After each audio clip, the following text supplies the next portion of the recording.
up, YouTube? Topaz Jace back for another daily review, and this one is to that Ugly God featuring Wiz Khalifa, that No Lie, and I'm giving this one the red light because honestly, it does have its moments. There is some things in here that's kind of decent. Like, I like that super mellow production that bridges the gap between these two acts because it honestly needed to be that way. See, this is the kind of production that Wiz Khalifa is known to hop up on, and it's a solid beat. And then when you jump to Ugly God and his whole style, like, he's more of a new generation XXL freshman class member who's like a troll rapper who does a lot of comedy and such, dude. Hence the title of his upcoming album called The Booty Tape and such, but yet this honestly plays with that whole troll rap that he was doing right here, dude. So it's an excellent selection of production for these two. It's just neither one of them are really that skilled to be able to pull off the whole concept that they kind of had with the hook, in which the whole concept was supposed to be, don't lie to me, keep it 100 with me, and they're talking to the women and all of that. But yet when you look at each individual verses, they're just going in their own separate directions, talking whatever they want to talk. And to be honest with you, neither are really that great lyrically to be able to try to pull something off like that. Like how Wiz Khalifa saying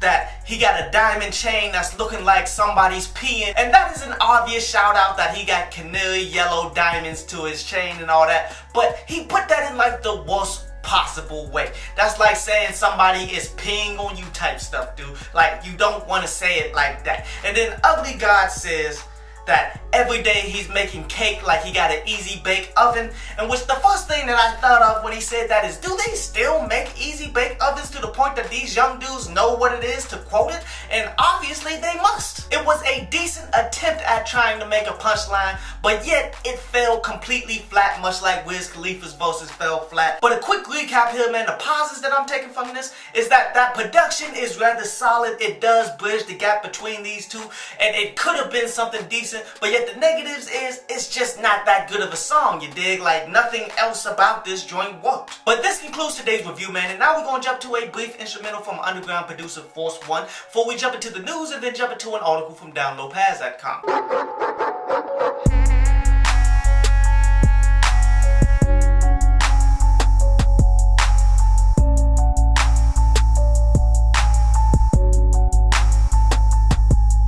So have you guys seen the recent article that came out with a brief statement that Andre 3000 had with some individuals, man, saying that they're really not working on the next Outkast album, and he compares a rapper to a boxer. The older you become, no matter how great you were at one point in time, eventually as a boxer you're going to get knocked out. And he's comparing it to rap, pretty much saying that, okay, he's older in the game, so therefore he'll let the youngins go ahead and handle it. He's not going to come out with anything because there is a gap there for once you get older and established and you're not as hungry. And that's a key to why a lot of people end up falling off and such, man. And you know, it's wise for him to see that. It's wise for him to see that he's not hungry like that no more. So why go ahead and chase the money when the money really wasn't the big thing for him? It was always about the art of music. So I got mad respect for him, man. Let the youngins run the game while he go ahead and do something bigger, better, like use his name brand to go ahead and build a label.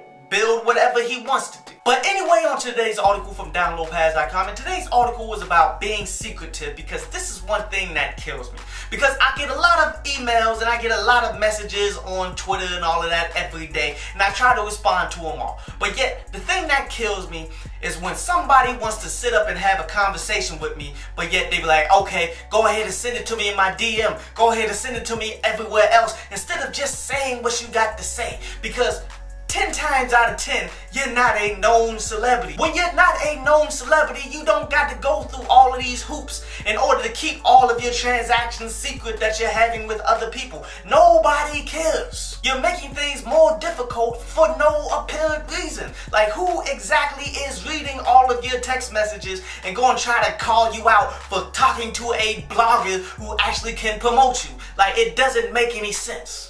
Now, when you do become famous and people do begin to follow everything that you say and hold that to you, then fine. We can go ahead through the extra hurdles and all of that. But if you're not close to that level, there is absolutely no point in trying to be so secretive for no reason, just making it more difficult than what it needs to be when I got 100 other messages that I need to get to.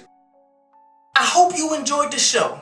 You can follow me at Twitter up there. And you can go to downloadpass.com, that's down there, to read today's article.